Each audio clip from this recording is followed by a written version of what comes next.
اعوذ باللہ السمیع العلیم من الشیطان اللعین الرجیم بسم اللہ الرحمن الرحیم۔ ناظرین کرام، السلام علیکم ورحمۃ اللہ وبرکاتہ۔ مسائل زندگی میں آپ کا استقبال ہے۔ آج ہمارے اسٹوڈیو میں مہمان ہیں حجت الاسلام جناب مولانا محمد اسلم صاحب قبلہ۔ ہم ان کا استقبال کرتے ہیں اور کافی عرصے بعد ملاقات ہو رہی ہے اور ہمارے اسٹوڈیو میں تشریف لائے ہیں۔ میں آقا کی خدمت و سلام اپنی جانب سے آپ سب کی جانب سے سلام پیش کرتا ہوں۔ آقا السلام علیکم۔ وعلیکم السلام ورحمۃ اللہ۔ انشاءاللہ مزاج بخیر آقا۔ الحمدللہ، خدا کا شکر ہے۔ اگر آپ کی اجازت ہو، آپ کا بہت بہت شکریہ کہ آپ نے ایک مرتبہ پھر یہ موقع اور یہ شرف عنایت فرمایا کہ آپ کے ذریعے سے ہم آپ کے ناظرین سے روبرو ہو رہے ہیں۔ آپ تشریف لائے۔ اگر آپ کی اجازت ہو تو پروگرام شروع کریں اور آئیے دیکھتے ہیں سب سے پہلے سوال کہاں سے۔ السلام علیکم مولانا صاحب، میرا سوال یہ ہے کہ میری بچی جو ہے شہادت کی تاریخ پہ آتی ہے تو میں اسے نظر اپنے دوستوں کو گھر بلا کے نظر دلا کے کھانا کھلوا سکتا ہوں؟ کیا یہ صحیح ہے؟ یقیناً ہم اہل بیت علیہ الصلوۃ والسلام کے چاہنے والے ان کے ایام شہادت یا ایام ولادت میں ہم جو ہے وہ محفل یا مجالس کرتے ہیں، اس میں نظر کرتے ہیں گھر میں، تو اس میں اس طرح کی جو یہ ہمارے بھائی کرتے ہیں نظر اور لوگوں کو کھانا کھلاتے ہیں، کیا یہ صحیح ہے؟ بسم اللہ الرحمن الرحیم وبہ نستعین وہو خیر الناصرین ومعین۔ دیکھیے، ان کا سوال یہ ہے کہ کیا جب میری بیٹی معصومین علیہ السلام کی شہادت کے موقع پر آئے تو کیا نظر کر سکتے ہیں؟ تو بہت اچھی بات ہے، سکنے کی بات نہیں ہے، کرنا چاہیے اور یہ ثواب کا کام ہے۔ اور بیٹی رہے یا بیٹا رہے یا مہمان آئیں اور اس موقع پر کسی امام کی تاریخ شہادت ہے یا تاریخ ولادت ہے تو دونوں صورت میں آپ نظر دے سکتے ہیں اور مومنین کی خدمت میں اسے پیش کر سکتے ہیں۔ شکریہ آقا۔ اگلا سوال۔ السلام علیکم مولانا صاحب، میں جنیر سے بول رہی ہوں۔ ہمارا سوال یہ ہے کہ ہمارے شوہر جو ہیں وہ 4 سالوں سے لاپتہ ہیں، کہیں ان کا کوئی پتہ نہیں چل رہا ہے، تو میں کیا کروں؟ مجھے کچھ سمجھ میں نہیں آ رہا ہے کیونکہ بہت ٹائم ہو گیا ان کو گئے ہوئے، ان کا کچھ اتا پتہ ہی نہیں ہے، تو میں ایسے حالت میں کیا کروں؟ آپ ہمارے سوال کا جواب ضرور دیں، شکریہ، خدا حافظ۔ یہ بہت ہی افسوس کی بات ہے، 4 سال ہو گئے ان کے شوہر لاپتہ ہیں اور کسی طرح سے بھی کوشش کے باوجود بھی نہیں مل رہے ہیں۔ اب اس صورت میں ان کو کیا کرنا چاہیے؟ سب سے پہلے تو ہماری دعا یہ ہے کہ وہ گھر آئیں اور ایسے اسباب فراہم ہوں کہ وہ گھر آئیں، اور اگر ان کے سوال کا مطلب یہ ہے کہ پھر ہماری تکلیف شرعی کیا ہے کہ شادی کرنا ہے مثال کے طور پہ، مجھے نہیں معلوم کہ یہ سوال کیوں کر رہی ہیں۔ اگر ان کے سوال میں یہ بات چھپی ہوئی ہے کہ ہمیں کیا کرنا چاہیے تو اس کا طریقہ یہ ہے کہ آپ ان کی گمشدگی کا اعلان کریں چند پیپروں میں، اور اس کے بعد پھر جو حاکم شرع کا نمائندہ یہاں پر موجود ہے اس سے رابطہ قائم کریں۔ بہت بہت شکریہ۔ اگلا سوال۔ السلام علیکم، میں مظفر نگر سے بول رہا ہوں۔ میرا سوال یہ ہے کہ جو ہم پتھر پہنتے ہیں جیسے عقیق ہے، در نجاس ہے، یاقوت ہے، اس میں کئی پتھروں کی صفات یہ ہے کہ مطلب وہ پہننے سے بری موت سے نہیں مرتا ہے انسان، اس کا ایکسیڈنٹ نہیں ہوتا ہے، اس میں رزق میں برکت ہوتی ہے، تو ایک پتھر کیسے ہماری تقدیر بنا سکتا ہے؟ اچھا سوال ہے جی ہاں، کہ پتھر جو کہ سب سے زیادہ پست سمجھا جاتا ہے جمادات، جی ہاں، جی ہاں، اور انسان اشرف المخلوقات ہے، تو کیا یہ پتھر ہاتھ میں پہننے سے ہماری تقدیر بدل سکتی ہے؟ اگر ہم یہ کہیں کہ اس پتھر میں یہ خصوصیت ہے کہ یہ ہماری تقدیر بدلتا ہے تو بقول آیت اللہ دست غیب شیرازی کے کہ اسی کو شرک کہا جاتا ہے۔ پتھر میں ذاتی طور پر یہ طاقت نہیں ہے کہ وہ کسی کی تقدیر بدلے، لیکن اس کو کریکٹ کیا جائے، اور وہ یہ ہے کہ پتھر میں اللہ نے یہ تاثیر پیدا کی ہے کہ اس سے یہ فائدے ممکن ہیں۔ جیسے جڑی بوٹیوں میں اللہ نے بہت سے فائدے رکھے ہیں، تو ذاتی طور پر جڑی بوٹی مریض کو شفا نہیں دیتی، بلکہ اس میں اللہ نے شفا رکھا ہے، یہ اثر رکھا ہے. اگر اس کو ہم اس اینگل سے سمجھیں گے جی. تو مسئلہ حل ہو جائے گا. شکریہ آغا. آپ کیا کہنا چاہتے ہیں؟ السلام علیکم مولانا صاحب. السلام علیکم جاوید بھائی.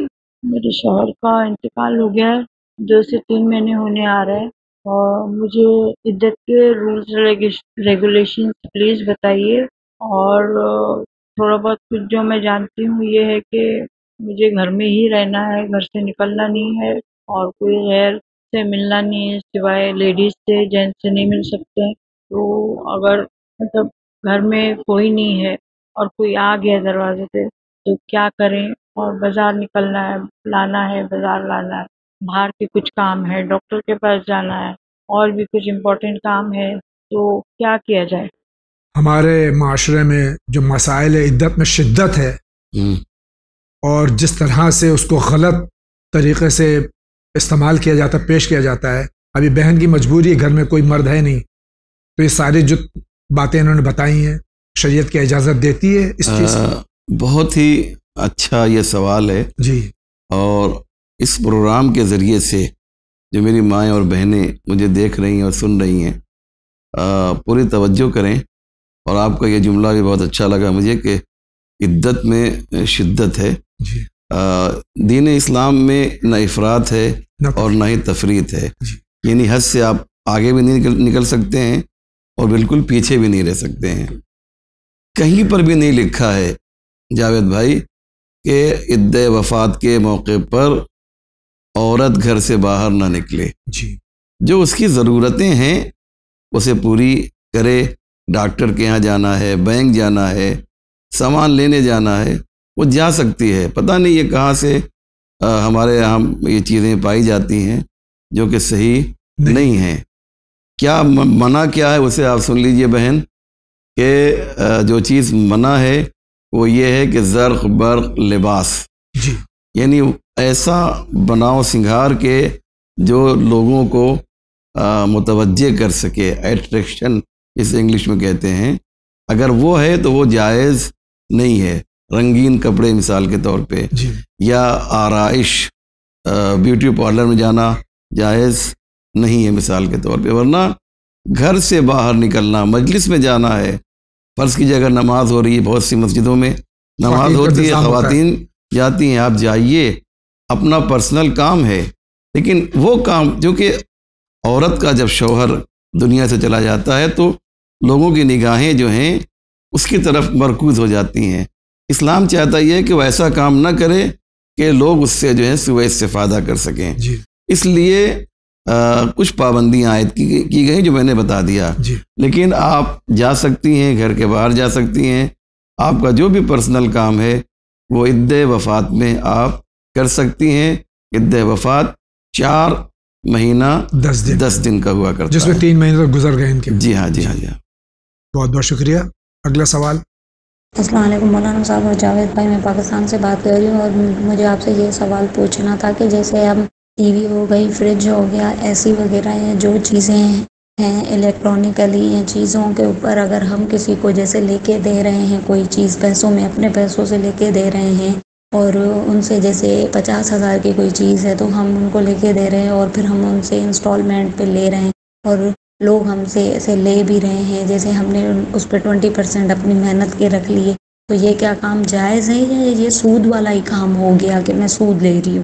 کیونکہ اب جیسے گھر میں بیٹھے ہوئے ہیں، اب ظاہر سی بات ہے بندہ کوئی کام نہیں کر پا رہا، تو یہ کام کیا کرنا جائز ہے؟ کیونکہ اس میں محنت تو آ رہی ہے لیکن مجھے پھر بھی ڈاؤٹ ہو رہا ہے، تو میں آپ سے کنفرم کرنا چاہ رہی ہوں کہ یہ کام کرنا صحیح ہے؟ اس طرح سے اگلے بندوں کی مدد بھی ہو جاتی ہے، لیکن یہ ہے کہ جو میں 20 یا 10 یا 30% رکھ رہی ہوں اس کا مجھے ڈر ہو رہا ہے. تو آپ وضاحت کر دیں اس بات کی تو آپ کی بہت بڑی مہربانی ہوگی. شکریہ. اللہ پاک آپ سب کو خوش رکھے. چاہے آن لائن کام کریں چاہے پرسنل کام کریں، اس میں اگر ہم اپنے محنت کا کمیشن لیتے ہیں تو کیا جائز؟ جی، آپ کا جو سوال ہے بہت ہی کلیئر واضح ہے. جی. اس میں آپ پیسہ لے سکتی ہیں، اسے سود نہیں کہا جاتا ہے. شکریہ آغا. آپ کیا کہنا چاہتے ہیں؟ موسم میں محمد جیری سے بول رہا ہوں. جی جاوید، میں 2 سوال اگر اس کی وضاحت کر سکے تو آپ کی بہت بہت مہربانی ہوگی. جی، پہلا سوال تو جاوید میرا یہ ہے کہ جو بی بی نفیسہ تھیں جو جن کا مزار اور روضہ جو ہے وہ جارڈن یا ایجپٹ میں ہے، یہ مولا علی سے اس کی کیا نسبت تھی؟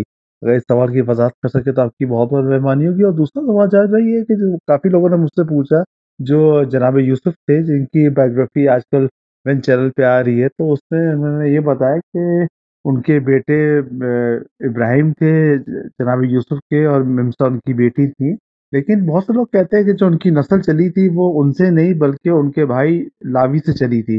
اگر اس سوال کی آپ وضاحت کر سکیں کہ واقعی لاوی کی بیٹوں سے ان کی نسل چلی تھی یا جناب ابراہیم کے ہی بیٹوں سے چلی تھی؟ اگر ان دو سوالوں کی آپ وضاحت کریں گے تو آپ کی بہت بہت مہربانی ہوگی۔ بہت بہت شکریہ۔ السلام علیکم۔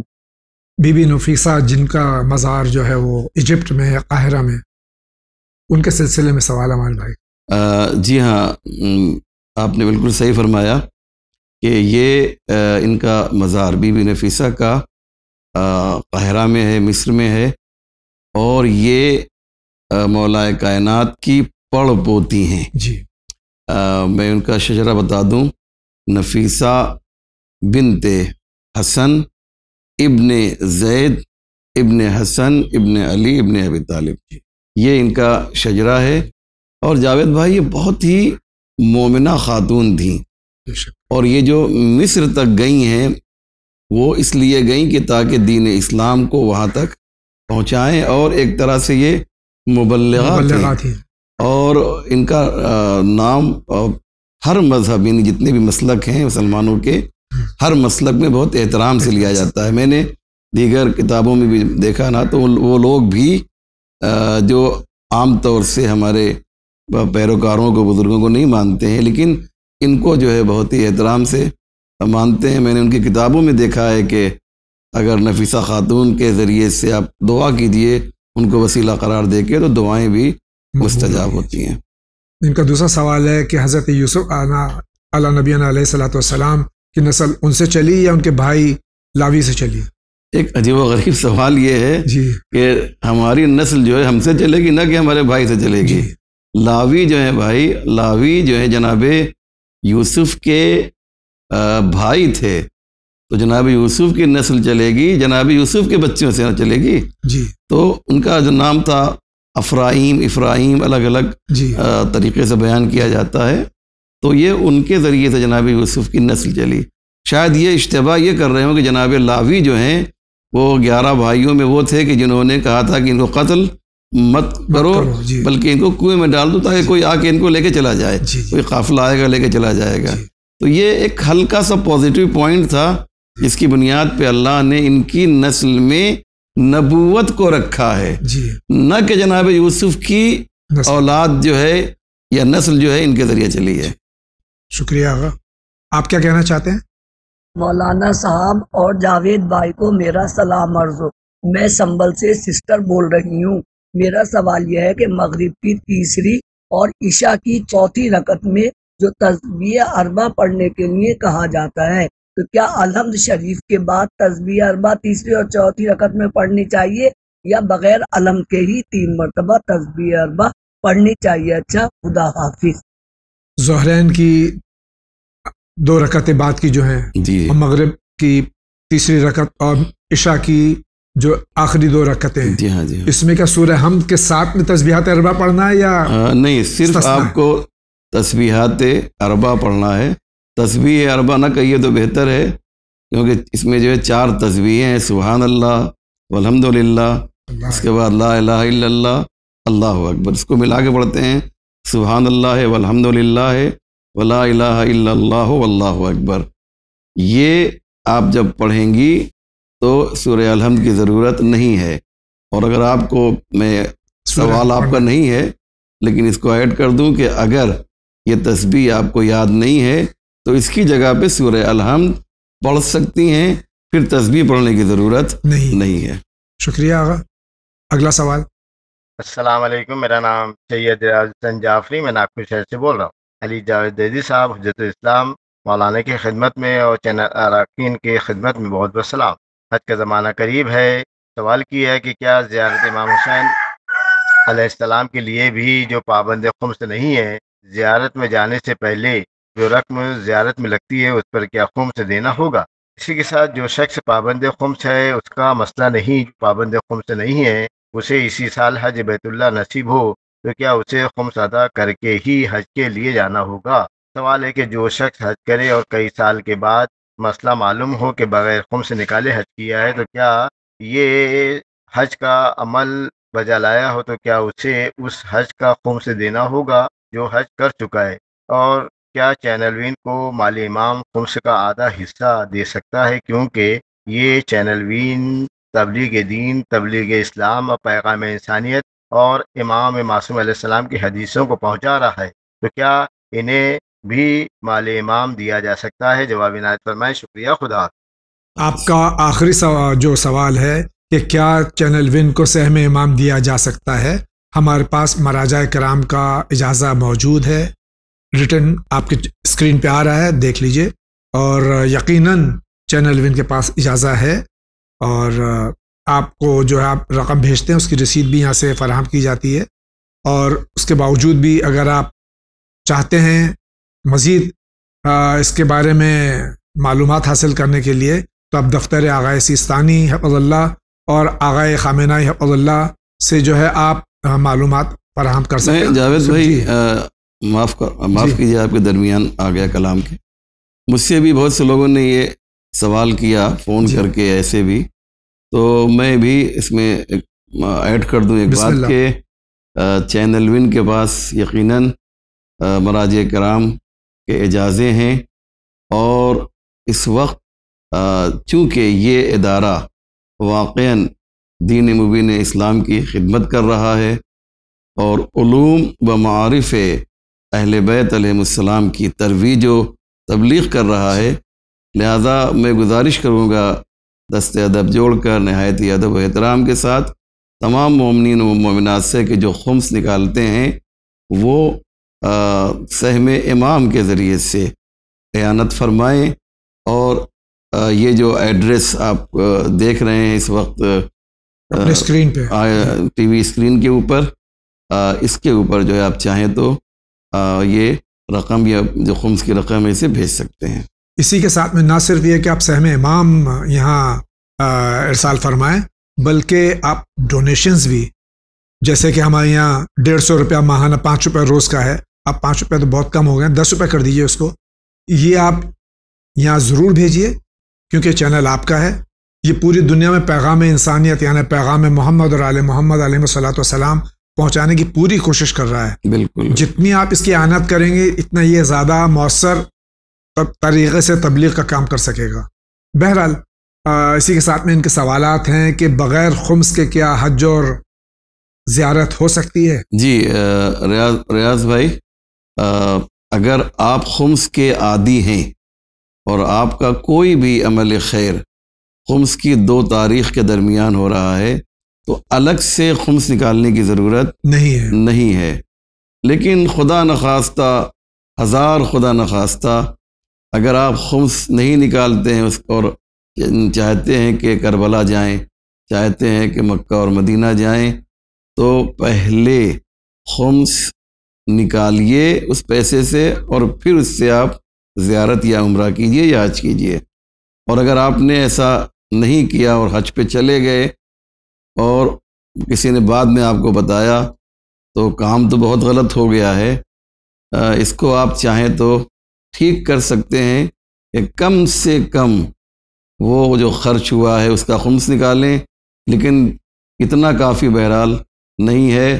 آپ عمرے پہ جا رہے ہیں، آپ زیارت پہ جا رہے ہیں، اور افسوس یہ ہے کہ خمس کے عادی نہیں ہیں، تو جب واپس آئے ہیں اور آپ کو کسی نے بتایا کہ صاحب خمس نکالنا چاہیے تو خمس کے عادی بن جائیے، اور آج ہی اگر یہ میری آواز جو آپ سن رہے ہیں، آج ہی آپ کیا کیجئے، حساب کتاب کیجئے، کسی ایک عالم دین سے رابطہ قائم کیجئے، وہ آپ کو تفصیل بتائیں گے۔ میں خود اگر اس تفصیل میں جاؤں گا تو سارے سوال آپ کے جو ہیں جاوید بھائی رہ جائیں گے، اس لیے آج ہی سے یہ نیت کیجئے کہ ہم کو خمس کا عادی بننا ہے اور نکالیے۔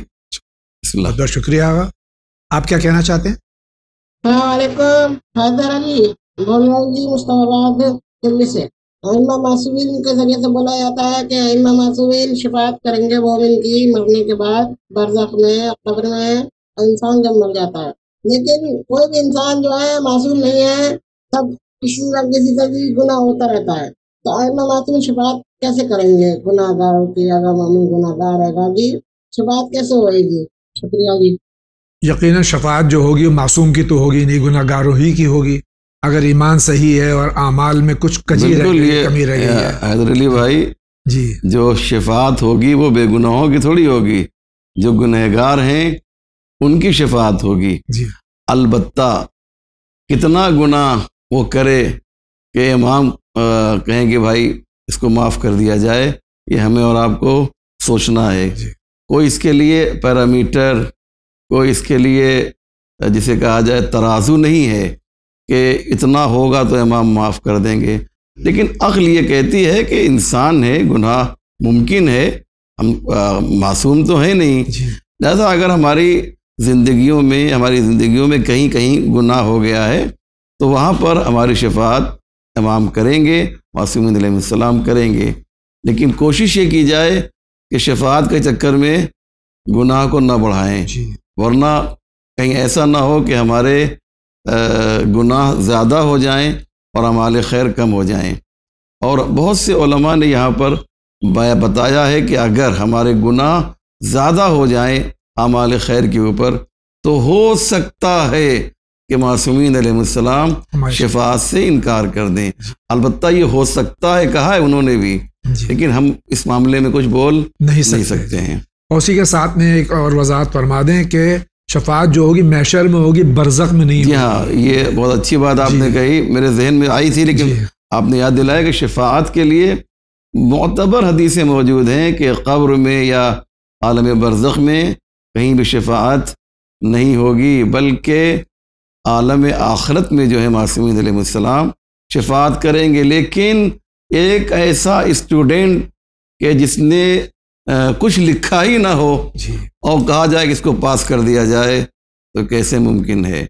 کچھ آپ کیجئے، انشاءاللہ وہ کریم ابن کریم ہیں، وہ رحیم اور رحمت للعالمین ہیں اور ان کے جانشین ہیں، تو یقیناً وہ شفاعت کریں گے.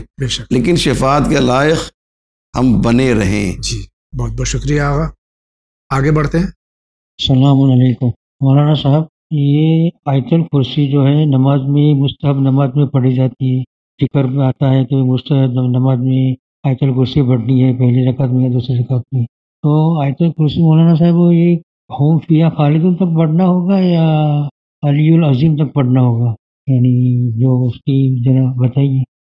علماء سے تو یہ سنا کہ ہم خالدون تک ہی آیت الکرسی ہے، لیکن نماز وحشت میں آگے تک پڑھنا ہے ہمیں. کیا صحیح ہے؟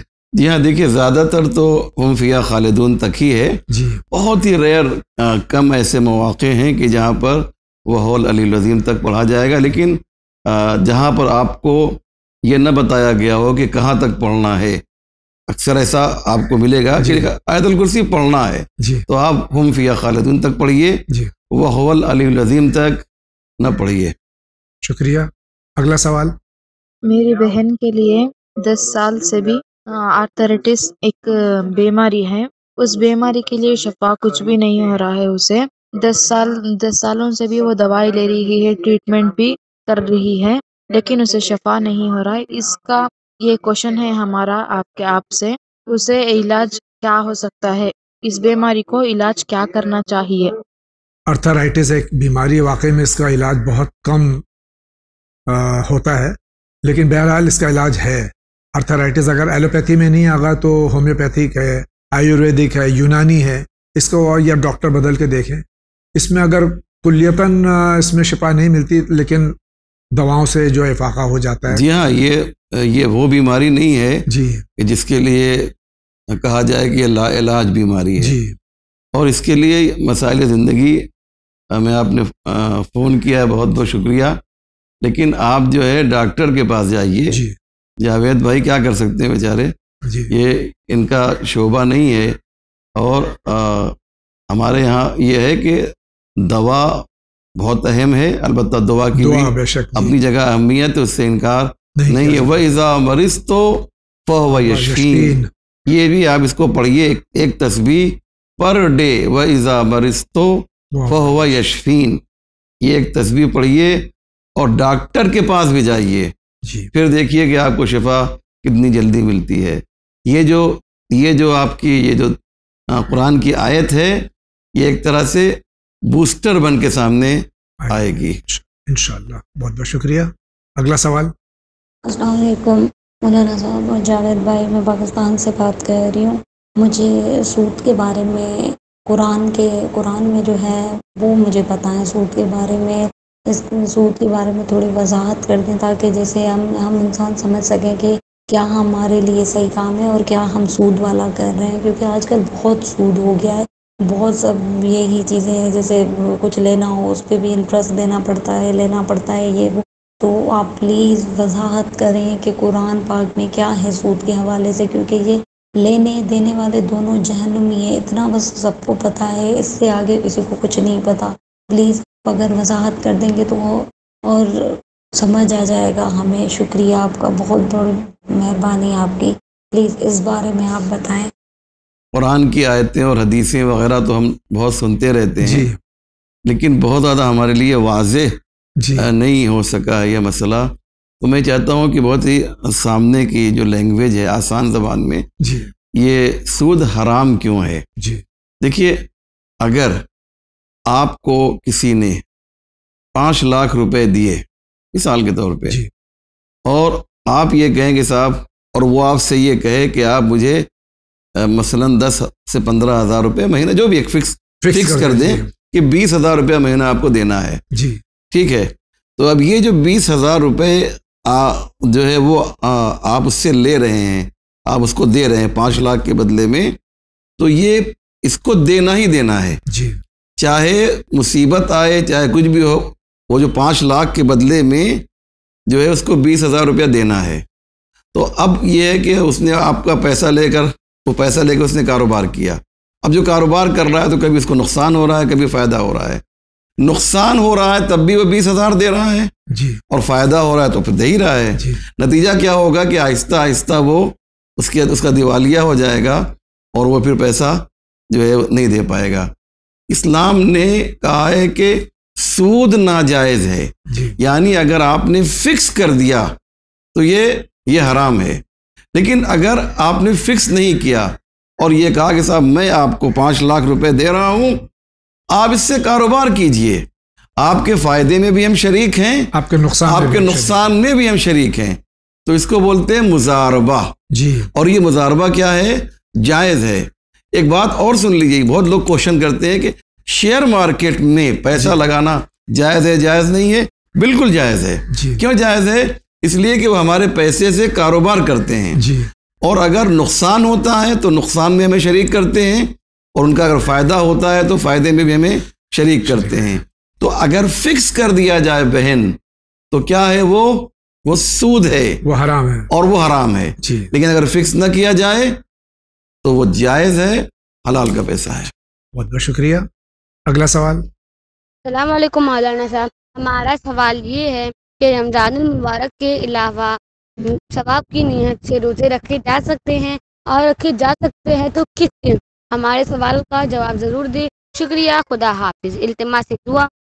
ماہ مبارک کے علاوہ جو واجب ہے روزے، اس کے علاوہ ہر مہینے کی کن تاریخوں میں روزہ رکھنا مستحب ہے؟ جی ہاں، یہ تو بہت لمبی لسٹ ہے، ہم بیان کریں گے تو کافی وقت لگے گا۔ دیکھیے، میں آپ کو بتاؤں کہ ایام البیض یعنی ہر قمری مہینے کی، اسے چاند کا مہینہ آپ کہتے ہیں، ہر چاند کی اور قمری مہینے کی 13، 14 اور 15 یہ 3 تاریخوں میں مستحب ہے روزہ رکھنا۔ یا ماہ شوال کی دوسری تاریخ سے، پہلی کو تو روزہ رکھنا حرام ہے، عید کے دن روزہ نہیں رکھ سکتے، ایسے عید قربان کے دن بھی روزہ رکھنا حرام ہے۔ تقریباً 11 جگہ ہیں کہ جہاں پر جاوید بھائی روزہ رکھنا حرام ہے۔ میں صرف 2 بتایا ہے کیونکہ میرا ٹاپک نہیں ہے۔ آپ کا سوال یہ ہے کہ مستحب روزے کب کب ہیں، تو ایام البیض ہے، اس کے بعد 15 شعبان ہے، 18 ذی الحجہ ہے، 3 شعبان ہے، 27 رجب ہے، یہ ساری جو 13 رجب ہے، 13 رجب یہ تمام ہوئے ہیں جی، لیکن تمام مستحب روزوں میں سب سے زیادہ جاوید بھائی جس روزے کی تاکید کی گئی ہے وہ ہے 18 ذی الحجہ کا روزہ ہے، جو عید اکبر ہے، جو عید اکبر ہے سب سے زیادہ جس کی تاکید کی گئی ہے۔ واقعاً اس دن جو ہے ہمیں کوشش کرنا چاہیے کہ ہم روزہ اگر رکھ سکتے ہیں، بیمار نہیں ہے تو روزہ رکھیں، اور ہر مہینے کا جو پہلا جمعہ ہے، جو آخری جمعرات ہے، جو درمیانی بدھ ہے، یہ تمام جو تاریخیں ہیں ان میں روزہ رکھا جائے، جانا مستحب ہے۔ شکریہ۔ اگلا سوال۔ السلام علیکم مولانا صاحب، مجھے یہ پوچھنا تھا کہ ہمارے بچوں کا پڑھائی میں من نہیں لگتا، اور انہیں اگر میں پڑھائی کے لیے کہتے ہوں تو وہ ناراض ہو جاتے ہیں، وہ تھوڑا کہنا بھی نہیں مانتے۔ مجھے کوئی ایسی دعا بتائیے جو میرے بچے میرا کہنا بھی ماننے لگے اور پڑھائی کی طرف بھی رجوع ہو جائے اور وہ سب کہنا سننے لگے۔ یہ اکثر ماں باپ کی شکایت ہے کہ بچے، اور اس کی وجہ اگر اجازت دیں، آج کل جو ہے نا اس کی وجہ، جی ہاں، اس سے آگے میں نہیں کچھ کہتا ہوں، دل نہیں لگتا پڑھائی میں، تو اس سلسلے میں کیا کیا جائے؟ جی، یہ جو آپ کہہ رہے ہیں موبائل، یہ اس نے بہت سے فائدے پہنچائے ہیں انسانیت کو، لیکن اس کے نقصانات بھی ہیں، اور ہر اچھی چیز میں جو ہے نقصان کے بھی امکانات ہیں۔ اسے خسارہ صحیح نہیں ہے، خسارہ لفظ ہے۔ خسارہ جو ہے اچھی چیز میں بھی ہو سکتا ہے۔ میں قرآن کی آیت پڑھوں، بسم اللہ الرحمن الرحیم وَنُنَزِّلُ مِنَ الْقُرْآنِ مَا هُوَ شِفَاءٌ وَرَحْمَةٌ لِّلْمُؤْمِنِينَ وَلَا يَزِيدُ الظَّالِمِينَ إِلَّا خَسَارًا۔ قرآن مومنین کے لیے شفا اور رحمت ہے، لیکن ظالموں کے لیے کیا ہے؟ خسارہ یعنی نقصان ہے۔ تو جب قرآن سے نقصان کے چانسز ہیں تو پھر موبائل تو ظاہر بات ہے کہ عام انسان نے بنایا ہے۔ سب سے اہم کام جو مجھے سب سے اہم بات جو مجھے آپ سے کرنی ہے وہ یہ کہ بچوں سے نہایت ہی محبت اور پیار سے بات کیجئے۔ عام طور سے ہوتا یہ ہے، ایک سائیکلوجی ہے، اور یہ بات ثابت ہو چکی ہے کہ جب ماں باپ چڑچڑے ہوتے ہیں اور غصور ہوتے ہیں اور وہ محبت سے بچوں سے پیش نہیں آتے تو بچے بھی باغی ہو جاتے ہیں۔ لہذا پہلے آپ کو خود کو ٹھیک کرنا ہے، آپ ٹھیک ہو جائیے، محبت اور پیار سے بات کیجئے، دیکھیے انشاءاللہ آپ کے بچے آپ کی بات کیوں نہیں مانیں گے۔ یہ محبت ایک ایسی چیز ہے کہ فارسی کے ایک شاعر نے کہا کہ از محبت مردہ زندہ می شود، از محبت شاہ بندہ می شود۔ سبحان اللہ، سبحان اللہ۔ جب آپ بادشاہ کو غلام بنا سکتے ہیں تو اپنے بچوں کو جو ہے فرما بردار کیوں نہیں بنا سکتے ہیں؟ بہت بہت شکریہ۔ اگلا سوال دیکھتے ہیں کس کا ہے۔ السلام علیکم صاحب، میں عباس بول رہا ہوں۔ میرا سوال یہ ہے کہ کیا ہم سفید سونا پہن سکتے ہیں، وائٹ گولڈ پہن سکتے ہیں، اور اگر نہیں پہن سکتے تو اس کے پیچھے کیا مسئلہ ہے؟ اب یہ ایک زمانے میں صرف گولڈ جو ہوتا تھا، گولڈن گولڈ، اب وہ سفید gold, black gold, yellow gold, کون سے گولڈ آ گئے ہیں، اس سلسلے میں کیا ہمارے یہاں کچھ؟ جی ہاں، سفید سونا مردوں کے لیے، عورتوں کے لیے، سب کے لیے جائز ہے، لیکن وہ سونا جو گولڈن کلر کا ہوتا، حالانکہ شاید صحیح نہ ہو، وہ پہننا مردوں کے لیے جائز نہیں ہے، عورتوں کے لیے جائز ہے، لیکن وائٹ گولڈ کے لیے کوئی ایسی روایت حدیث یا کوئی مسئلہ شرعی نہیں ہے، آپ وائٹ گولڈ پہن سکتے ہیں۔ شکریہ آغا۔ اگلا سوال۔ السلام علیکم، میں سید نیر امام بول رہا ہوں بھوپال سے۔ میرا ایک کوشچن یہ تھا کہ بدقسمتی سے مجھے ڈائبٹیز ہے اور میں انسولین لیتا ہوں، صبح میں بھی رات میں بھی، ٹیبلٹ بھی لیتا ہوں، اس لیے میں روزہ نہیں رکھ پاتا ہوں۔ تو اس کے جگہ پر مجھے لوگوں نے کہا کہ آپ کفارہ نکال دیں 3 پاؤ کے حساب سے، تو وہ میں تو نکالتا ہوں، لیکن بعد میں بھی رمضان کے بعد بھی میں روزہ نہیں رکھ سکتا ہوں ڈائبٹیز کی وجہ سے۔ تو کیا مجھے اللہ تعالیٰ کی طرف سے اس کے لیے کچھ اور کرنا ہوگا جس سے وہ میرا میرا روزہ قبول ہو پائے، میں روزہ کے برابر کچھ کر سکوں. وعلیکم السلام ورحمۃ اللہ وبرکاتہ.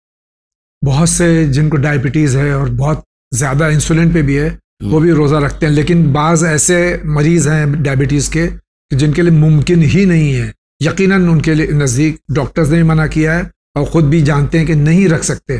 تو لفظ کفارہ جو انہوں نے استعمال کیا وہ تو شاید غلط ہے، فدیہ ہے. جی تو اگر یہ واقعی میں نہیں رکھ سکتے ہیں پورے سال. جی ہاں، دیکھیے اگر آپ کی بیماری پورے سال تک رہتی ہے تو اللہ کی جانب سے آپ کو چھوٹ دی گئی ہے، یہ ڈسکاؤنٹ آپ کو ملا ہے، آپ اس کو یوز کیجئے. اور وہ جو آپ نے فدیہ نکالا ہے ہر روزے کے بدلے میں 3 پاؤ گیہوں، یہ آپ کے لیے کافی ہو جائے گا. الگ سے روزہ رکھنے کی ضرورت نہیں ہے، یا اس کی جگہ پہ کوئی اور عمل انجام دینے کی ضرورت نہیں ہے. اور یہی آپ سوچ رہے ہیں کہ کاش میری طبیعت ٹھیک ہوتی تو میں روزہ رکھتا. اللہ کو آپ کا یہ انداز، یہ نیت، یہ ادا بہت پسند آئے گی. بہت بہت شکریہ آغا. اگلا سوال دیکھتے ہیں کس کا یہاں سے. السلام علیکم، میں اندھیری سے مرضیہ بول رہی ہوں. میں کچھ جاوید انکل سے پوچھنا، نماز سب کیسے پڑھ سکتے؟